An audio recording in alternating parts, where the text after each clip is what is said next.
ओम नमः शिवाय। वागर्ता संपर्ता वागर्ता प्रतिपतये जगत पितरो वंदे पार्वती परमेश्वरः। ఇది నల్గొండ జిల్లా పానగల్లు ప్రాచీన దేవాలయం అండి।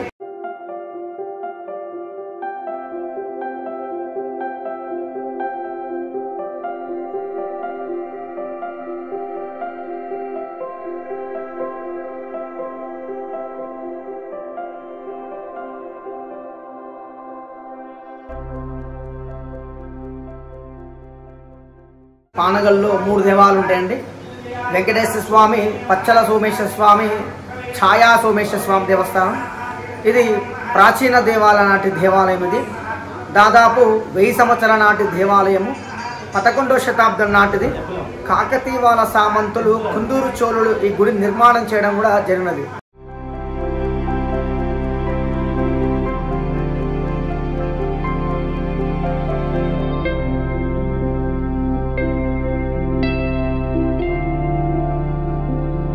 అయితే ఈ 3 గర్భగుడులు ఉంటాయండి। త్రికుటాలయంగా పిలుస్తారు। ఛాయా సోమేశ్వర స్వామి, విష్ణుమూర్తి, సూర్య భగవానుడు దీన్ని త్రికుటాలయంగా పిలుస్తారు।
అది ఏ స్తంభం మీద అన్నది అంతు చిక్కని రహస్యం।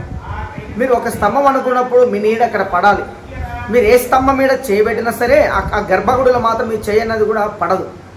అది మనకు సన్లైట్ మారినా సరే ఛాయ అనేది కూడా మారుతుండాలి, కానీ ఛాయ మాత్రం ఎటువంటి కూడా మారదండి। ఎటువంటి డైరెక్షన్ కూడా మూవ్ కాదు।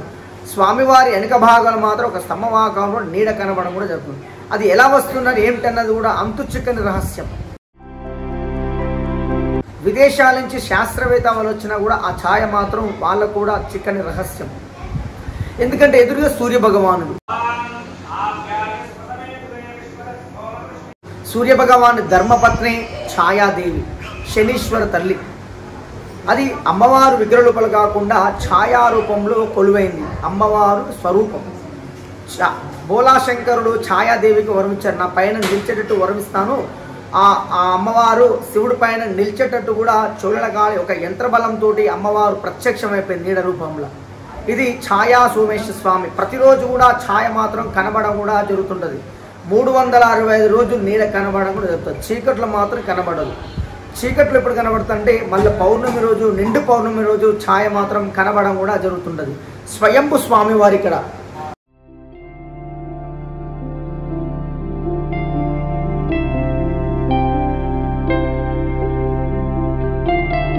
బ్రహ్మసూత్రం కలిగిన శివుడిది। ఎందుకంటే ఆ నేత్రాల దగ్గర ఒక లైన్స్ ఉంటాయి। చాగంటి కోటేశ్వర గారు ప్రవచనం చెప్పారు బ్రహ్మసూత్రం కలిగిన శివుడు।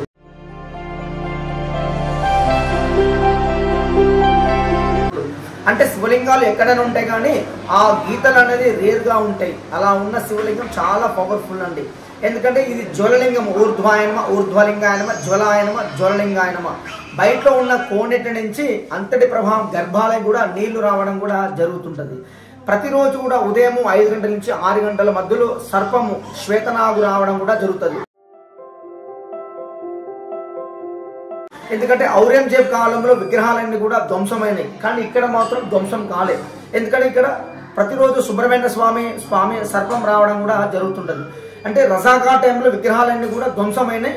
ఇది స్టేట్ ఆర్కైలేజ్ పురావస్తు శాఖ ఆధ్వర్యంలో ఉన్నది. ఎందుకంటే ఇల్లు ఎటువంటి విగ్రహం పెట్టడానికి కానీ ఇళ్ళ కలర్స్ కానీ చేయడానికి అనుమతి లేదు. పురాతన ఆర్కిటెక్చర్ ఎలా ఉందో అలానే ఉంచాలి. ఇంతకుముందుకు ఈ గుడి ఒకప్పుడు శిథిలావస్థలో ఉండేది. ఈ మధ్యకాలంలో ఒక ట్రస్ట్ వాళ్ళు తీసుకొని దీన్ని అభివృద్ధి చేయడం కూడా జరుగుతున్నది.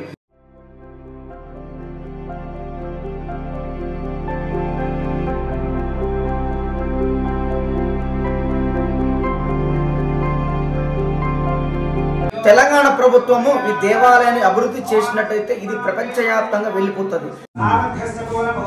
ప్రధాన గోపురంపై ఛాయ సన్లైట్ ఎక్కువ ఉన్నప్పుడు ఎండ. శ్వేతనాగు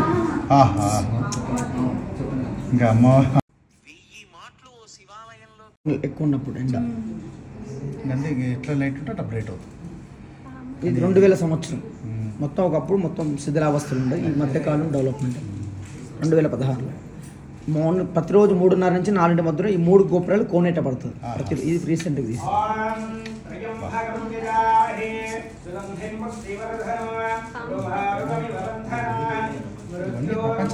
ఇక్కడ అభిషేకం చేస్తే ఏళ్ళనాటి శనువున తొలిపోతుంది. ఇక్కడ కాకతీయులు కట్టించారు. గుడిలోకి శ్వేతనాగు వస్తుంది ప్రతిరోజు.